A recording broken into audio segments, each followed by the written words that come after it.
Hay una clase especial para ellos.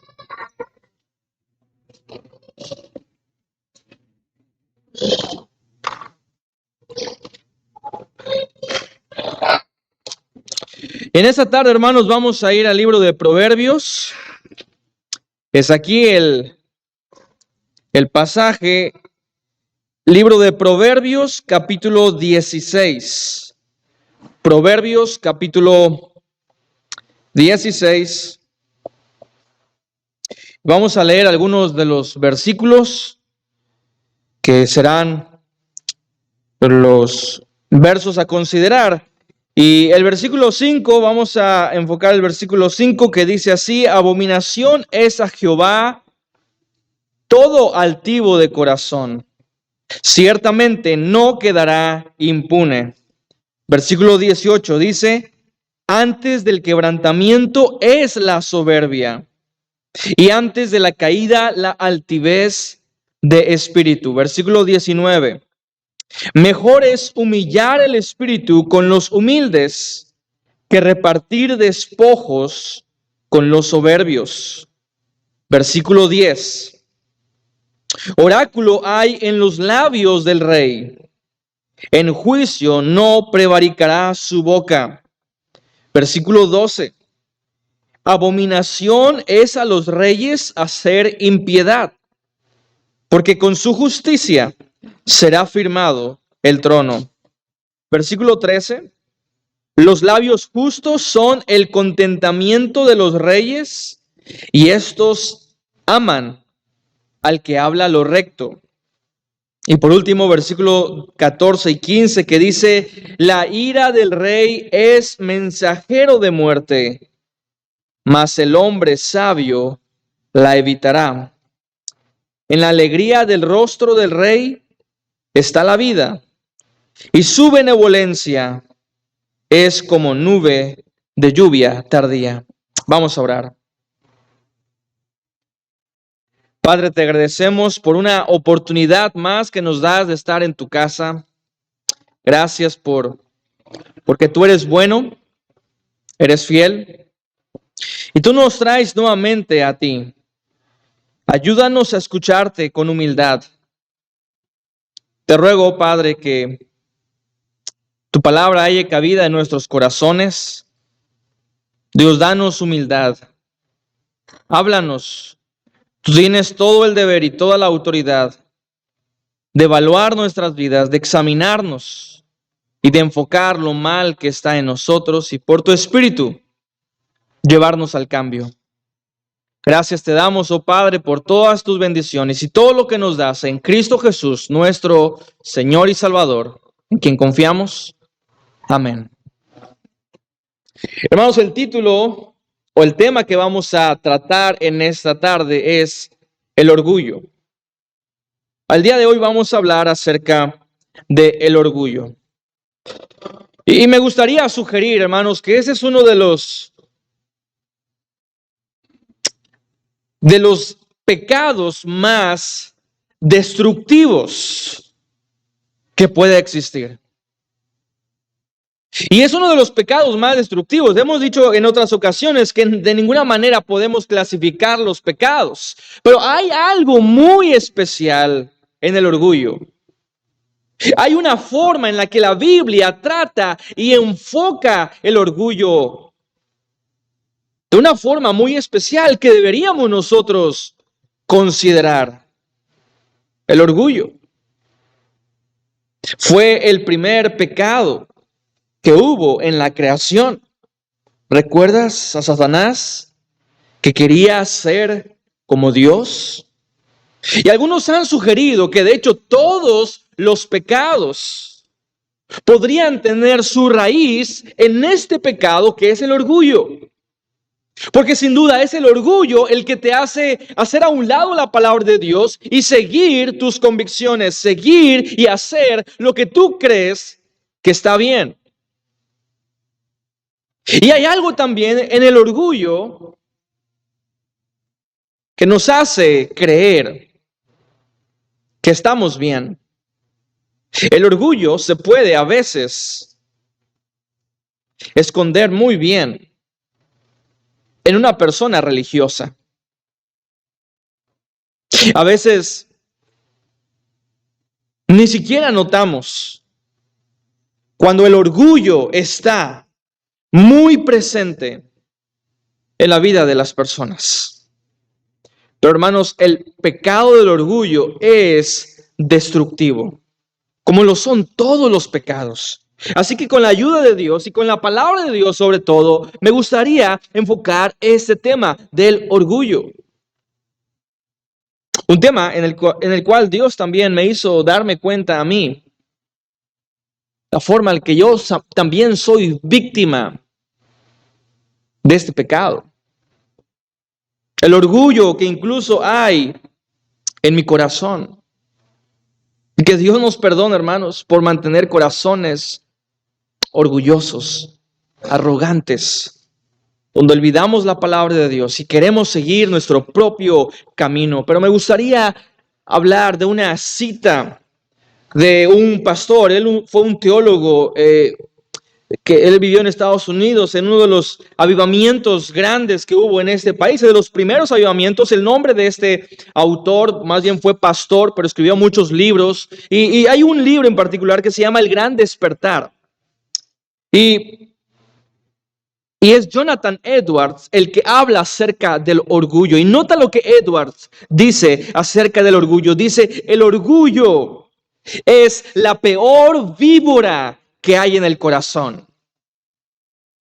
¿Puedes imaginarte, verdad, esa víbora con todo su veneno, pero que se puede esconder detrás de las rocas? Así también el orgullo se esconde de los muchos pecados y de las muchas víboras del pecado en nuestro corazón. El orgullo, dice Edwards, es el peor de todos. Es el primer pecado que entró en el universo y el más profundo de todos en los cimientos del edificio del pecado. Es el más secreto, el más engañoso, el más inescrutable en sus formas de obrar. Y no hay nada tan odioso para Dios, contrario al espíritu del evangelio, que un corazón orgulloso. No hay pecado que tanto permita que el diablo entre en los corazones de sus hijos, de los santos de Dios, y los exponga a sus engaños. Así, hermanos, es el pecado. Me gustaría hablar tres cosas a través de estos versículos acerca del orgullo, acerca de este terrible pecado. Y la primera cosa que me gustaría recordarte, porque son cosas que ya sabemos, pero la primera cosa es que el orgullo es un grave problema. El orgullo es un grave problema. Al igual que en la mañana, si recuerdan, hablábamos de la santidad de Dios y cómo tomamos con muy poca seriedad el pecado muchas veces en nuestras iglesias. El pecado es el orgullo es un grave pecado. El orgullo es un grave problema. Y de hecho la imagen que hay en el Antiguo Testamento para hablar acerca del orgullo es la lepra. ¿Y cómo se manifestaba la lepra? Porque para los judíos la palabra orgullo, o la palabra que encontramos ahí en el versículo número 5, que dice abominación a Jehová, es a Jehová todo altivo de corazón.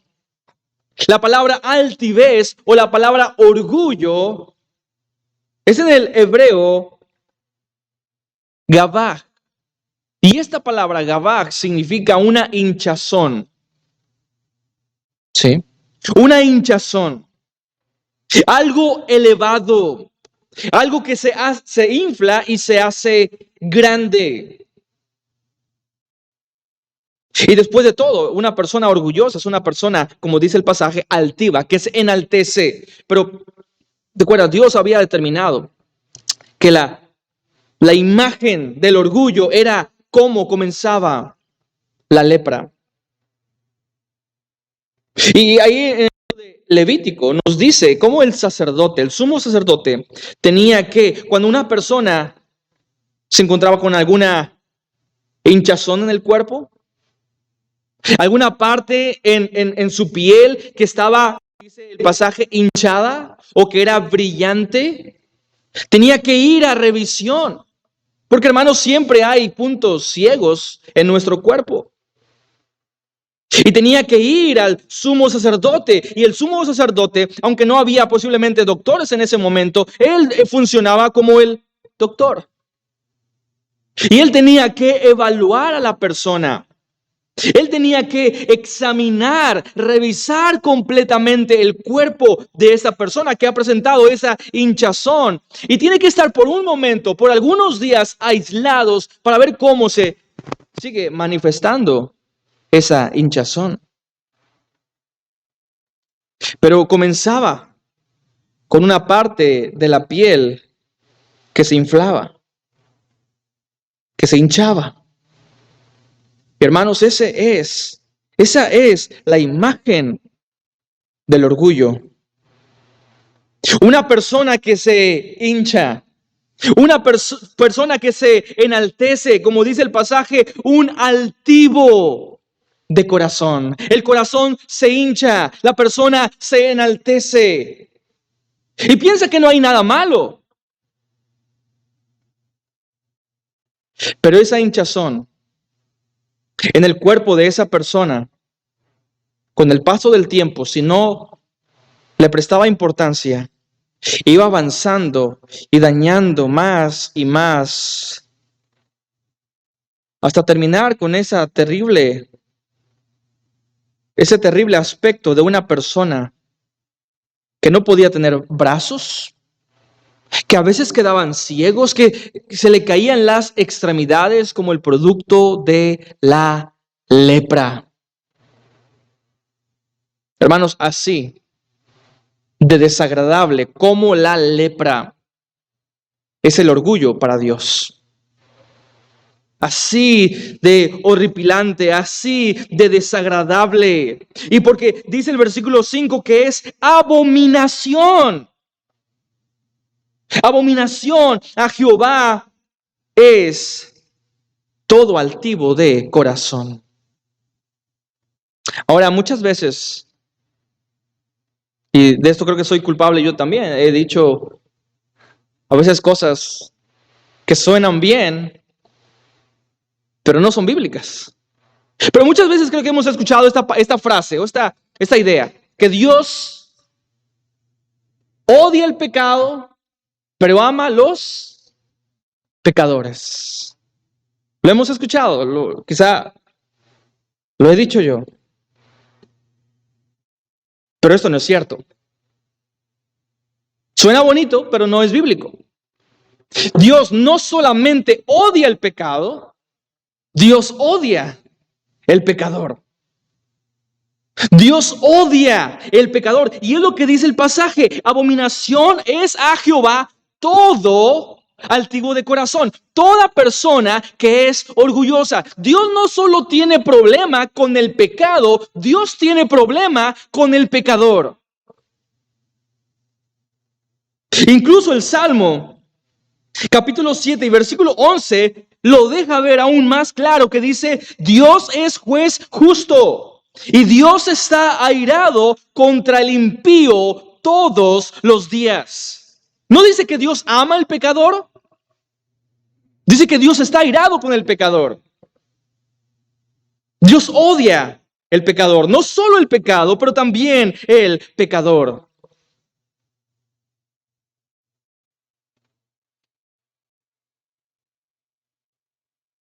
El pasaje nos dice que todo hombre altivo de corazón, todo hombre orgulloso es abominación a Jehová. Ahora esta palabra abominación es la palabra toeva. Y la palabra toeva puede significar dos cosas. En primer lugar, algo que es abominable, algo que causa náuseas, pero también idolatría. Es la misma palabra. Puede ser abominación o puede ser idolatría o un ídolo. Pero cuando hablamos del orgullo, hermanos, para muchos, el ídolo de la propia persona es el ídolo que más idolatran. Y hablamos a veces en términos de la egolatría, donde yo soy Dios. Yo ocupo el lugar que Dios merece. Y Dios dice que el hombre orgulloso le es abominación.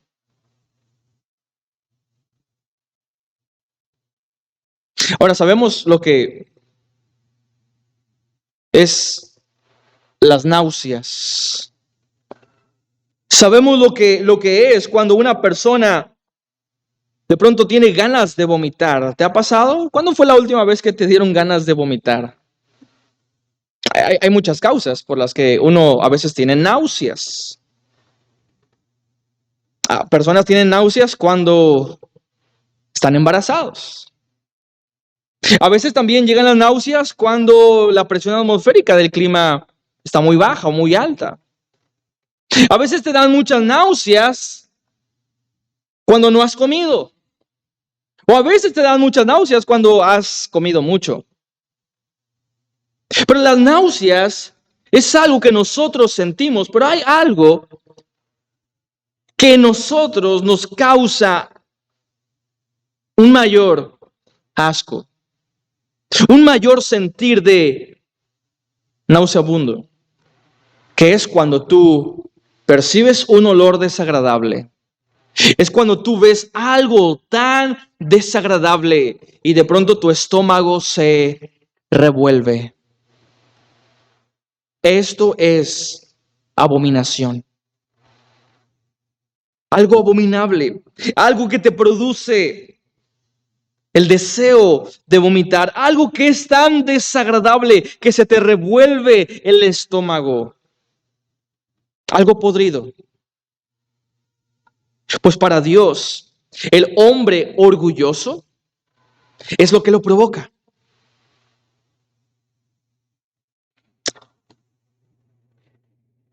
El libro de Proverbios, capítulo 6, versículos 16 al 17.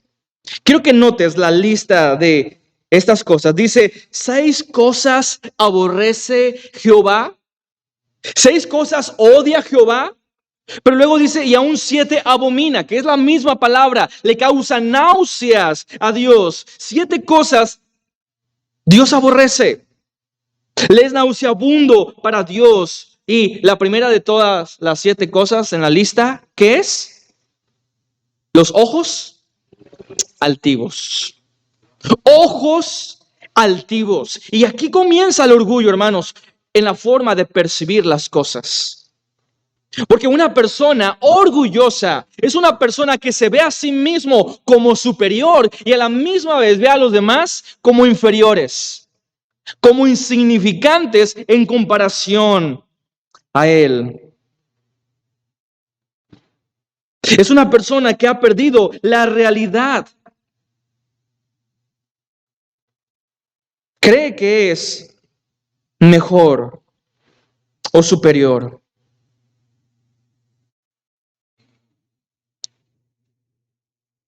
Y quiero que notes también el énfasis en el versículo 16, en Proverbios 6, 16, que dice, 6 cosas aborrece. La palabra correcta ahí es odiar. Hay cosas que Dios odia. Hay cosas que Dios desprecia con una gran intensidad. Y la primera cosa de la que Salomón dice que Dios odia, Dios aborrece, es el hombre orgulloso. El hombre orgulloso. Ahora, cuando nosotros experimentamos un odio, a veces tenemos la idea de que evitamos ciertas cosas. Pero el odio va aún más allá. El odio no solamente es evitar algunas cosas o personas, si quieres. El odio es el deseo de destruir esas cosas o destruir las personas. En eso radica el odio. Y Dios dice que Él odia al orgulloso. Y por lo tanto, esto significa que Dios no solamente le saca la vuelta al hombre orgulloso, que Dios no solamente se mantiene lejos del hombre orgulloso, significa que si Dios odia el orgullo, Dios va a hacer todo lo posible por destruir al hombre orgulloso. Dios mantiene una guerra contra el hombre orgulloso. Y de esto también habla Santiago.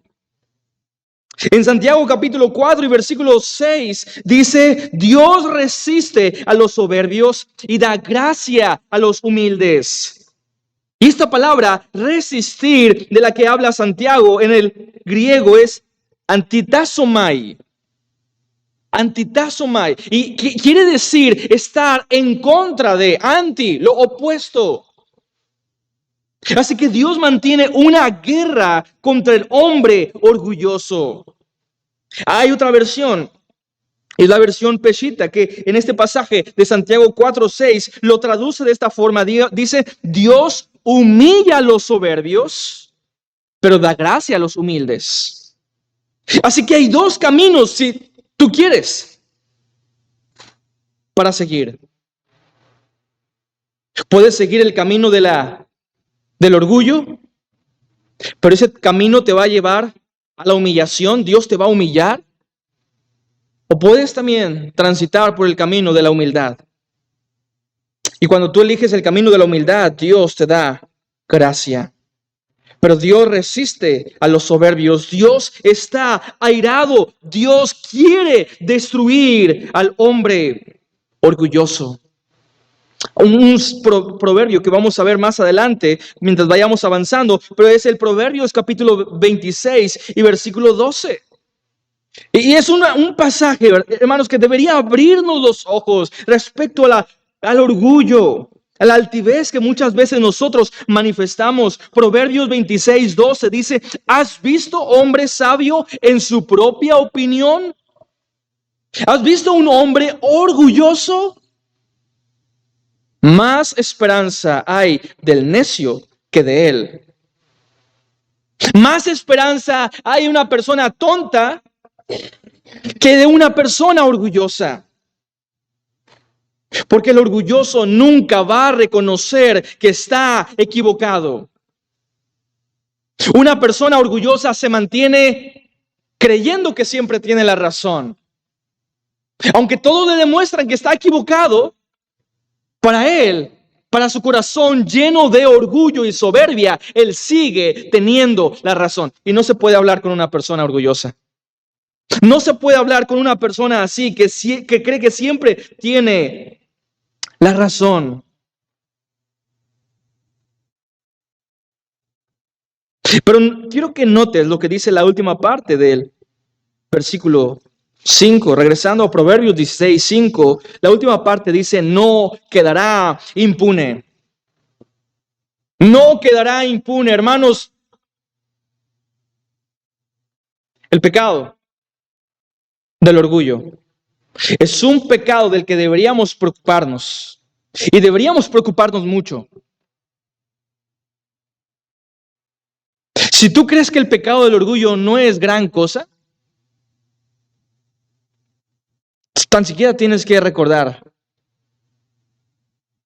lo que el orgullo hizo en el ser más hermoso de toda la creación que Dios hizo. Lo convirtió en el peor enemigo de Dios. Y tienes que ver lo que el orgullo ha hecho o hizo a muchas de las personas en la Biblia. Hermanos, el orgullo no quedará impune. El orgullo ciertamente será castigado.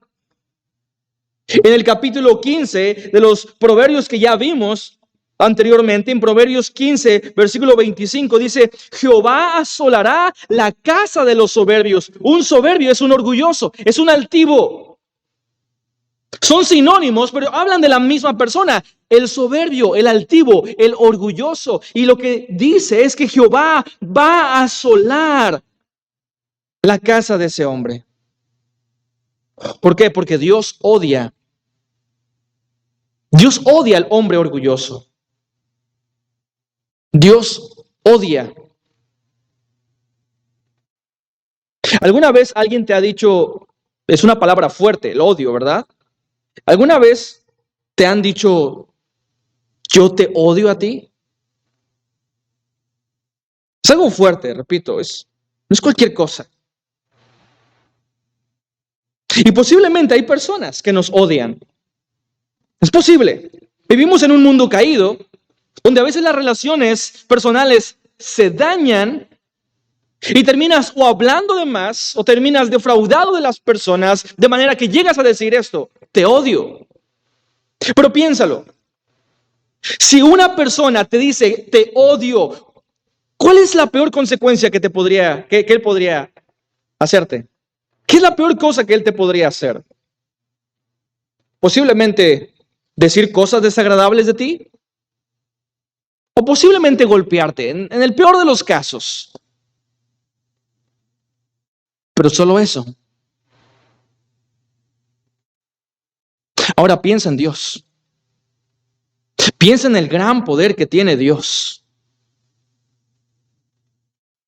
Qué terrible es cuando Dios odia a una persona. Horrenda cosa es caer en manos de un Dios vivo. Dios no dará por inocente al culpable. No podemos, hermanos, engañar a Dios. El hombre que pecare, ese morirá. Tenemos que cuidar nuestro corazón del orgullo. Porque si quizá tú estás manteniendo un corazón orgulloso, lleno de soberbia y lleno de altivez, estás justo dándote cuenta que Dios te odia a ti. Y no quedará inmune tu pecado.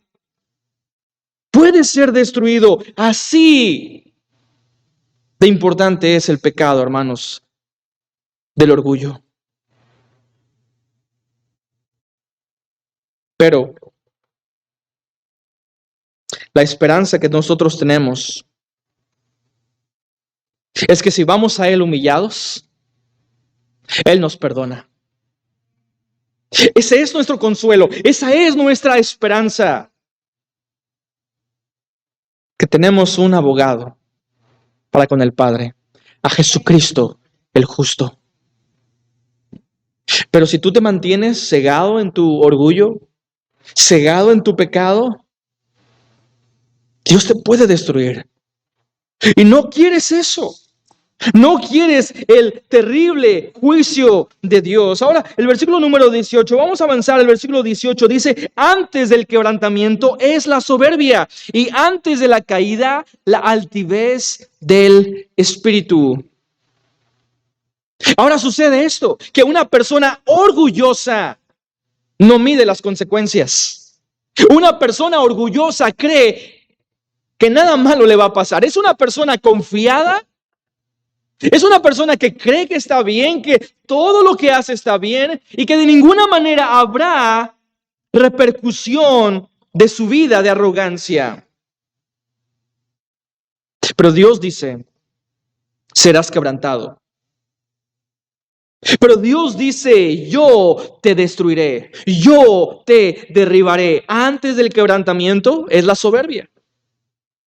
El hombre primero es soberbio, pero después será quebrantado. El hombre tiene esta altivez de espíritu, pero después vendrá la caída. Y la palabra quebrantamiento, del que habla el verso 18, la palabra quebrantamiento es una palabra, sheber, que significa una fractura, romper, significa también destrucción o ruina. Y hemos dicho que el libro de Proverbios no son promesas, sino principios. Pero sabes, yo creo que en este pasaje lo que sí tenemos es una promesa. El hombre orgulloso será destruido. Esta es una promesa que Dios hace. Ya sea inmediatamente, ya sea 5 años después, ya sea 10 años después, o ya sea cuando Él muera y esté delante de la presencia de Dios, pero el hombre perverso, el hombre orgulloso será quebrantado. Y es una imagen misma, una imagen vívida. El autor de este libro de Proverbios. Porque si tú recuerdas a este hombre, es un hombre con mucha sabiduría. Su nombre es Salomón. Y él habla acerca de la soberbia, del peligro de la altivez, del peligro del orgullo. Y si una persona se enorgullece, será quebrantado. Y hermanos, a veces tenemos la información en nuestra cabeza, pero no nos pasa a nuestro corazón. Y a veces venimos y estamos llenos de información, pero no queremos cambiar. Y que Dios nos libre de eso. De venir a la iglesia solo para llenarnos más y más de información, más y más de principios bíblicos, pero sin un deseo real y genuino de cambiar. Porque entonces lo que Dios promete es que seremos destruidos. Y fue lo que pasó precisamente con Salomón. Y vemos ahí en el libro de Primera de Reyes, capítulo 11, y lo que tienes en los primeros versículos de este capítulo es la apostasía de Salomón. Y vemos toda la evidencia del orgullo y de la altivez. De pronto Salomón cree más en lo que él tiene, en su palacio, en sus riquezas, y Salomón olvida quién es Dios. Los ídolos de sus muchas mujeres pervierten su corazón. Y esta misma palabra, quebrantamiento, una fractura, algo que se va a romper. Y la caída es lo que sucede en la vida de Salomón. Esa imagen vívida de romper, de quebrar. Ahí en el versículo 29, en Primera de Reyes 11, 29, aconteció pues en aquel tiempo que saliendo Jeroboam de Jerusalén, le encontró en el camino el profeta Ahías Silonita. Y este estaba cubierto con una manta, con una capa nueva, y estaban ellos dos solos en el campo, y tomando Ahías la capa nueva que había sobre sí, la rompió en 12 pedazos. Es la misma palabra. El profeta rompe ese manto,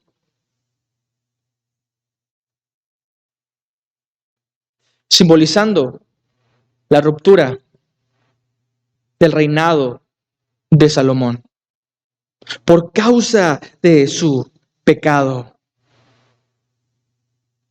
Versículo 30, y tomando Ahías la capa nueva que tenía sobre sí, la rompió en 12 pedazos y dijo a Jeroboam: toma para ti 10 pedazos, porque así dijo Jehová, Dios de Israel: he aquí, yo rompo el reino de la mano de Salomón y te daré a ti 10 tribus. Esto es lo que produce el orgullo. Produce quebrantamiento. Produce caídas.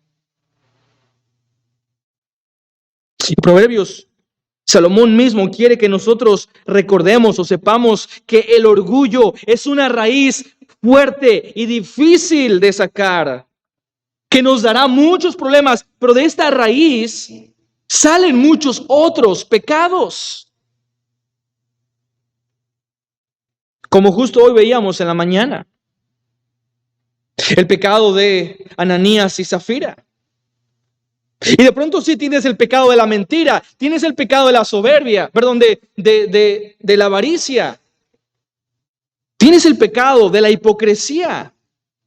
Pero debajo de todos estos pecados hay un corazón orgulloso. Hay un corazón lleno de soberbia que quiere que todos le alaben. Que quieren que hablen bien de ellos.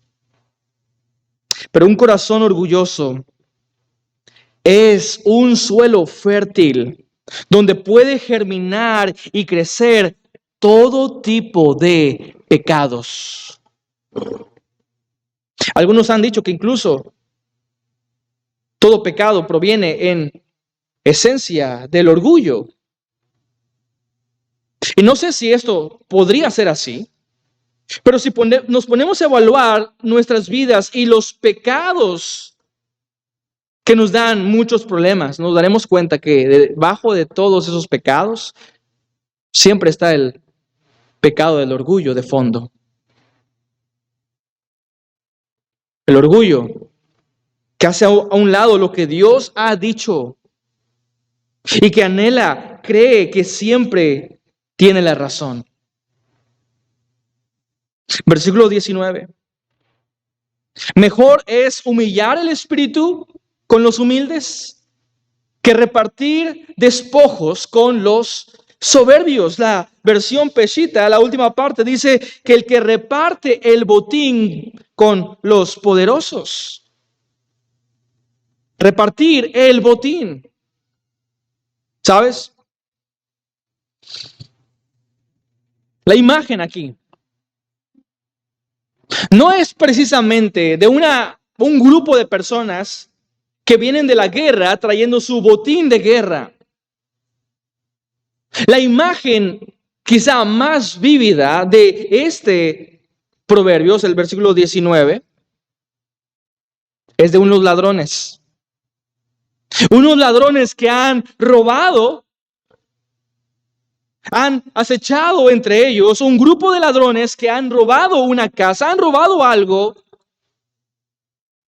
Y después de robar están repartiéndose lo que han robado.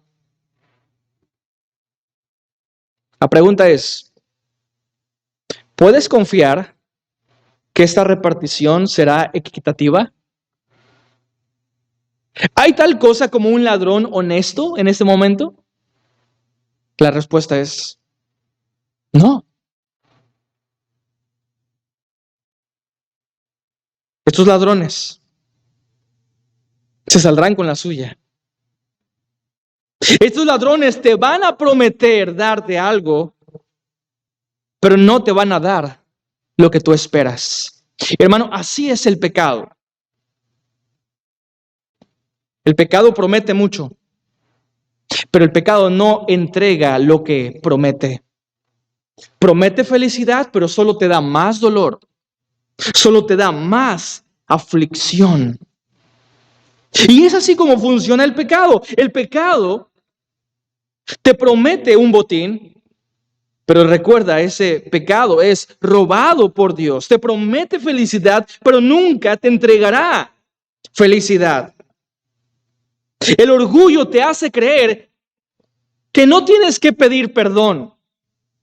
Es lo que hace el orgullo. El orgullo te hace creer, tú no tienes que pedir perdón, que la otra persona te pida perdón. Te promete eso, pero ¿qué es lo que te entrega después? Una relación fracturada. De pronto las personas se alejan de ti. ¿Por qué? Porque no estás dispuesto a pedir perdón. El orgullo hace que una persona compre cosas y aparente tener más para impresionar a otros. Es lo que promete, impresionar. Pero ¿qué es lo que te entrega el orgullo? Pobreza, deudas. El orgullo provoca muchas veces que los padres enfoquen tanto a sus hijos una carrera profesional para hacer alarde a todas las personas. Mira, mi hijo, mira quién es. Pero ¿qué es lo que te entrega ese orgullo? Muchas veces un alejamiento de Dios si tú lo único que enfocas es una carrera profesional y no una vida espiritual. Ese hijo muchas veces termina lejos de Dios y lejos de sus padres. El orgullo lo que provoca es que muchos matrimonios, aunque tienen problemas, no busquen ayuda. No busquen consejería. ¿Por qué? Porque ¿qué van a decir de mí? ¿Qué va a decir el pastor? ¿Qué va a decir otras personas acerca de mi matrimonio? Pero ¿qué es lo que entrega el orgullo realmente? Divorcios. El orgullo muchas veces te lleva a no hablar de Cristo en el trabajo. ¿Por qué? Porque no quiero que sepan que soy cristiano. Así que muchas personas se mantienen callados, no dan testimonio de Dios, de que son creyentes, no hablan de Cristo, aun y cuando Dios les ha bendecido con el trabajo, y por el orgullo callan. Pero luego son las mismas personas que están quejándose cuando tienen problemas en el trabajo. Y se enojan con Dios porque no les va bien en el trabajo, pero nunca dieron testimonio de Él cuando pudieron. Una persona orgullosa es una persona que decide no servir en la iglesia o servir, pero de lo más superficial posible para mantener una apariencia.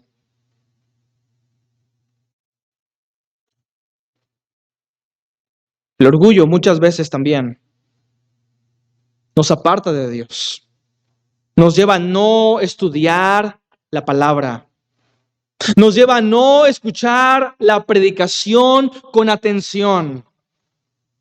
¿Por qué? Porque hay algo más importante para ti. Siempre hay algo más importante que la palabra de Dios o Dios mismo. Eso es lo que hace el orgullo. Pero ¿qué es lo que te promete? ¿Qué es lo que te da? Infelicidad, insatisfacción, una vida llena de conflictos. ¿Ves cómo el orgullo promete mucho pero no da nada? Es mejor la humildad. Porque el orgullo te lleva así a tener quizá cosas que promete, pero serán despojos. Y en la repartición siempre te quedará lo peor. En segundo lugar, vemos también que tu autoridad es solo delegada. Hermanos, tenemos una autoridad, sí, pero nosotros no somos Dios, nosotros no somos reyes. Tenemos una autoridad que ha sido delegada. Y que Dios nos permita actuar con humildad, actuar con mansedumbre y reconocer que Él es el soberano, Él es el dueño de todo. El versículo 10 dice, oráculo hay en los labios del rey, en juicio no prevaricará su boca. Lo que está diciendo este pasaje es que el rey, el hombre que es el rey, siempre tendrá la razón. Que no va a equivocarse en lo que Él diga. Porque recuerda, todos nosotros tenemos autoridad.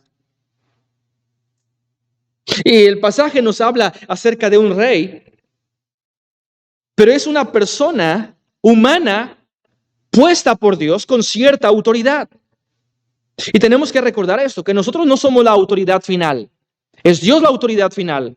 Y nosotros tenemos solo una autoridad que ha sido delegada. Si tú eres padre de familia, tú tienes una autoridad. Si tú eres una persona mayor de edad, siempre habrá personas con menor edad y tú eres una autoridad para ellos. Y tenemos siempre que dar un buen ejemplo. Y lo que el pasaje nos dice, aparentemente, es que un rey, oráculo, dice el versículo 10, oráculo hay en los labios del rey. En el juicio no prevaricará, su boca no va a errar en lo que él diga. Ahora, con eso tenemos que entender también cómo funcionaba la monarquía en la antigüedad, no solo en Israel, pero en las naciones vecinas a Israel. Porque si pensamos, por ejemplo, en Egipto, en Babilonia, en Asiria, en Persia, tienes todos estos reyes. Pero ¿sabes? Cuando tenían ese poder de rey, ese poder de estar en una posición por encima de otros, esos hombres se creían Dios. Tanto que tienes todos estas culturas ancestrales, como los egipcios, los faraones, que creían que eran dioses cuando solo eran humanos. Y tienes también el caso de Nabucodonosor, ¿recuerdas? A Nabucodonosor, este hombre que se creyó Dios y que hizo una imagen para que todos lo adoraran como Dios. Hermano, eso no es simbólico, eso fue algo literal. Nabucodonosor hizo una imagen porque creía ser adorado como Dios. Y si piensas más adelante en el libro de Daniel, en el tiempo de Darío, el rey Darío, que él promulgó un edicto que decía que durante 30 días ninguna persona podía orar, elevar una plegaria a cualquier otro Dios, sino a él. Porque él creía que era Dios. Tienes Artajerjes o Asuero en el tiempo de Esther, con ese edicto que, según la ley de los medas y los persas, tenía que permanecer así, no se podía modificar. Y en otras palabras está diciendo, lo que yo digo es la ley. Nadie está por encima de la ley, ni yo estoy por encima de mi propia ley. Así que lo que yo dije, lo que yo puse en el edicto, eso tiene que respetarte. Eso es verdad y siempre va a ser verdad. Es una falsificación del verdadero Dios, del verdadero rey. Y tienes de pronto todos estos reyes con cierto poder delegado, pero que perdieron el suelo, que se creyeron superiores al verdadero rey, al verdadero Dios. Pero Dios dijo, con mi pueblo será diferente. Y ellos tienen que entender que no son dioses. Ellos son solo humanos. Ahora hay una palabra que utilizaban cuando se referían al rey, sobre todo se usó en Saúl y en David, y es la palabra ungido. El ungido de Jehová, el escogido de Jehová. Pero el verdadero rey, ¿recuerdas cuando vino el pueblo a hablar con Samuel para buscar un rey? ¿Cuál fue la respuesta de Samuel? Es Dios el rey. No debe de haber reyes entre nosotros, solo Dios es el rey. Pero sabes, Dios había designado que sí, iba a haber un momento donde la monarquía iba a llegar. Pero nuevamente Dios dijo que los reyes que tuviera su pueblo, Israel, serían reyes diferentes. Y en Deuteronomio capítulo 17, versículo 14, Deuteronomio 17, 14, están todas estas estipulaciones de lo que Dios espera cuando Israel tenga reyes. Dice, cuando hayas entrado en la tierra que Jehová tu Dios te da y tomes posesión de ella y la habites y digas, pondré un rey sobre mí como todas las naciones que están en mis alrededores, ciertamente pondrás por rey sobre ti al que Jehová tu Dios escogiere. El ungido de Jehová, el escogido de Jehová. De entre tus hermanos pondrás rey sobre ti. No pondrás sobre ti a hombre extranjero, no sea que no sea tu hermano, pero él no aumentará para sí caballos, ni hará volver al pueblo a Egipto con el fin de aumentar caballos, porque Jehová os ha dicho, nunca volváis por este camino. Ni tomará para sí muchas mujeres para que su corazón no se desvíe, ni plata ni oro amontonará para sí en abundancia. Y cuando se siente sobre su trono de su reino, dice, nota el versículo 18, entonces escribirá para sí un libro, una copia de esta ley, del original que está al cuidado de los sacerdotes levitas. ¿Qué tenía que hacer un rey? Escribir a mano la palabra de Dios.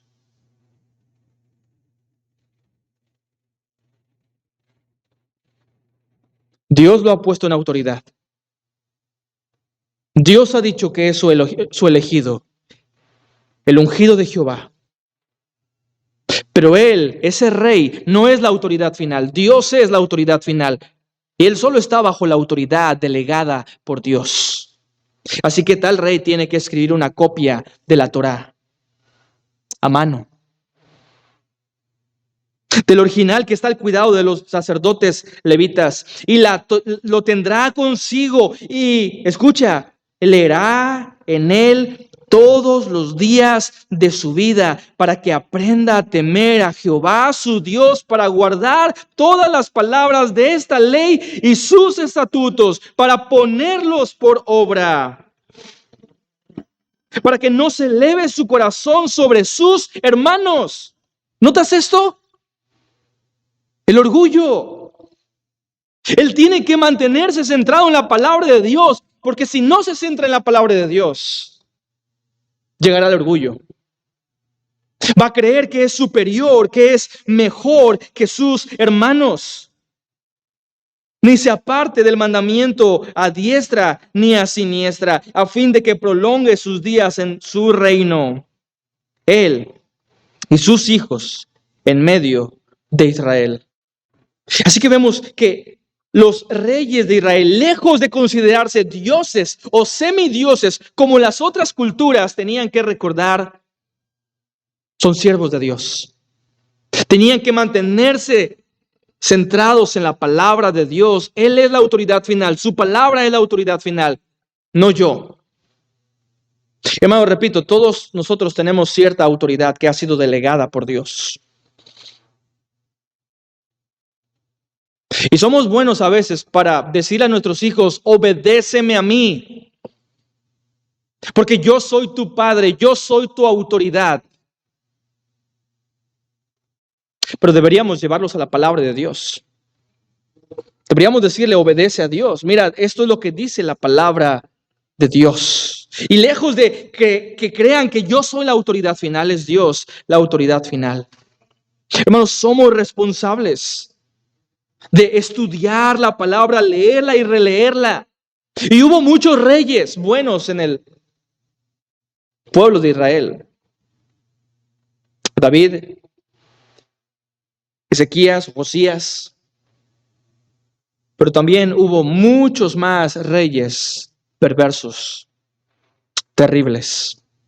¿Por qué? Porque descuidaron la palabra de Dios. ¿Cuánta importancia tiene la palabra de Dios, hermanos? Para que todo el pueblo sea bendecido por Dios. Versículo 12. Dice, abominación es a los reyes hacer impiedad, porque con justicia será afirmado el trono. Nota lo que dice: abominación es a los reyes hacer impiedad. Un rey no puede hacer impiedad. ¿Por qué? Porque un rey debe de entender, un rey, según Dios, un rey de Israel, es un hombre que debe de amar a Dios. Debe de olvidar, hacer a un lado la impiedad, porque Dios odia el pecado. El rey, los reyes también deben de odiar el pecado.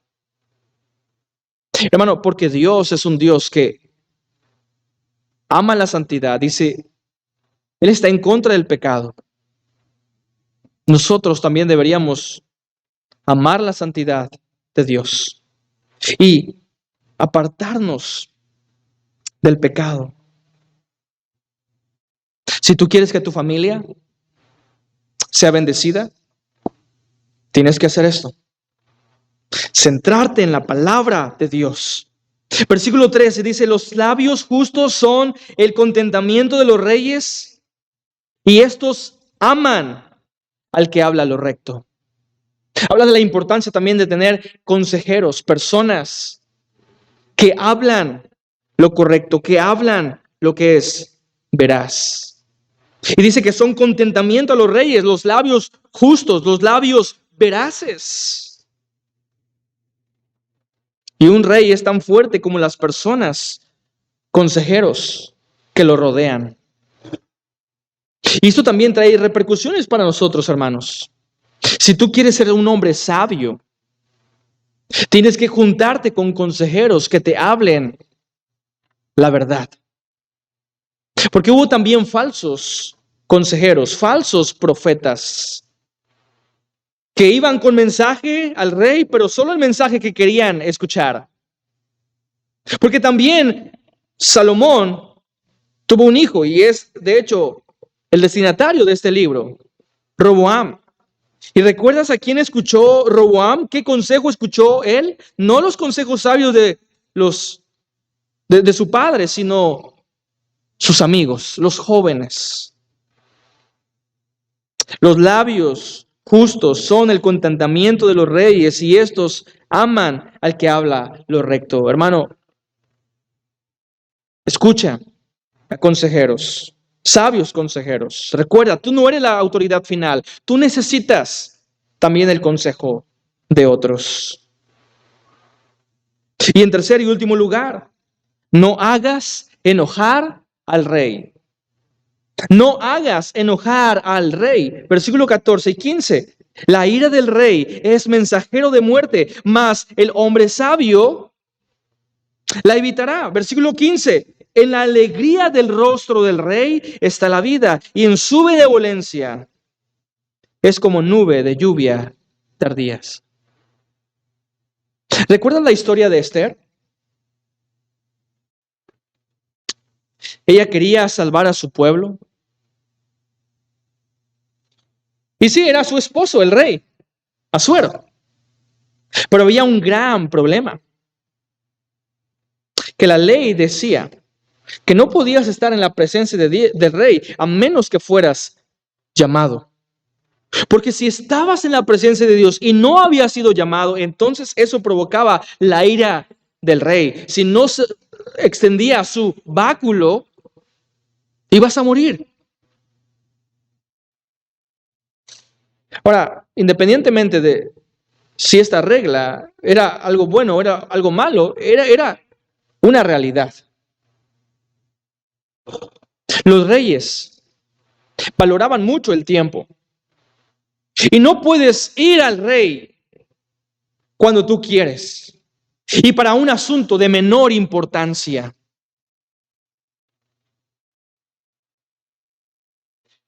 Pero saben, nosotros tenemos un diferente rey.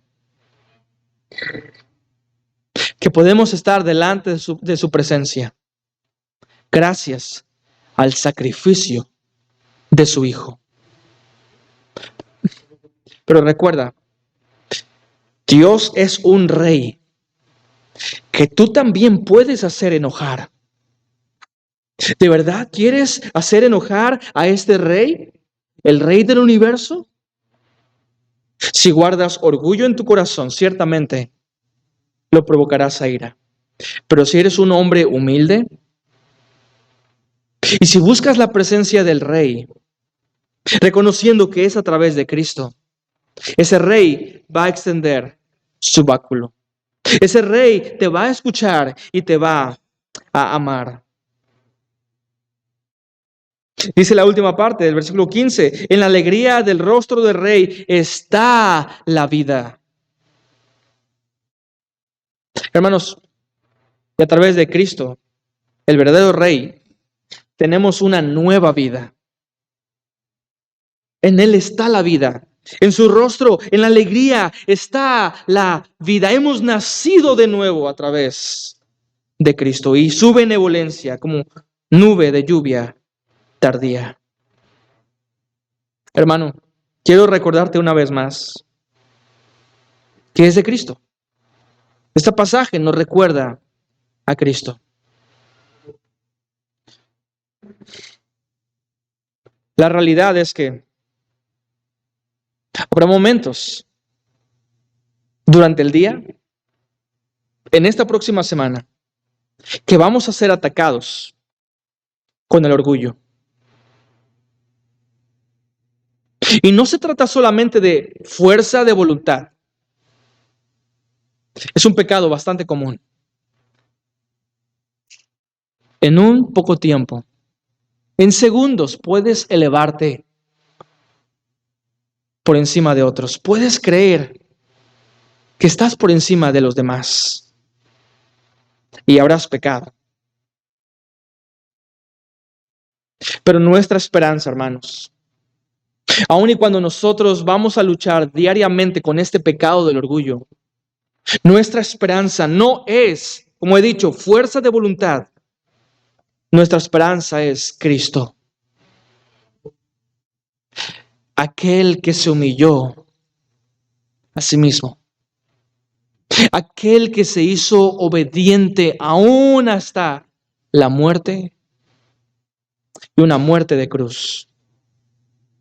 Nuestra esperanza es su humildad, no tu humildad, sino la humildad de Cristo. Y debido a que Cristo está en nosotros, tenemos ahora la facultad de buscar la humildad. Pero recuerda, hermano, tenemos que permanecer centrados en la palabra. Cuando tú olvidas este libro, va a llegar la soberbia. Va a llegar el orgullo. Justo como lo que Dios había dicho con los reyes. Si no escribían, si no meditaban cada día en el libro, iban a creerse superior a sus hermanos. Recuerda, hermano, Cristo es el verdadero Rey. Sí, tenemos nosotros una autoridad, pero ha sido solo una autoridad delegada. Es Cristo, el Rey del universo. Y Dios, siendo el Rey de todo, a través del sacrificio de Cristo, esa ira de Dios se apagó. Como lo que dice, ¿verdad? Aquí en el versículo 14, la ira del rey es mensajero de muerte. Mas el hombre sabio la evitará. Pero Cristo sufrió la muerte para llevarnos a todos nosotros ante la presencia de Dios. Y Dios sí, a través de Cristo nos extiende su báculo y podemos estar en su misma presencia. Hermano, es a través de Cristo, no por nuestras propias fuerzas. Pero recuerda, también tenemos una responsabilidad. Y nuestra responsabilidad es mantenernos humildes, reconocer que no somos la autoridad final. De hecho, es Dios la autoridad final. Y mantenernos centrados en su palabra. Hermanos, que Dios nos ayude a vivir en humildad. Oremos. Padre, gracias por tu palabra y gracias por tu amor, por tu misericordia. Ayúdanos, oh Padre, a recordar tus promesas. Ayúdanos a vivir para tu gloria. Que luchemos contra el orgullo que todos los días quiere levantarse en nuestros corazones. Padre, haznos recordar la humildad de Cristo, el sacrificio de Cristo, la forma en la que se humilló y que haya en nosotros también este mismo sentir que hubo en Cristo. Esta es nuestra petición, oh Padre. Te pedimos esto en el nombre de Jesucristo. Amén. Hermanos, lo mismo que en la mañana, no me gustaría que brinquemos a otra cosa, que sigamos meditando en la palabra de Dios. El orgullo es algo con lo que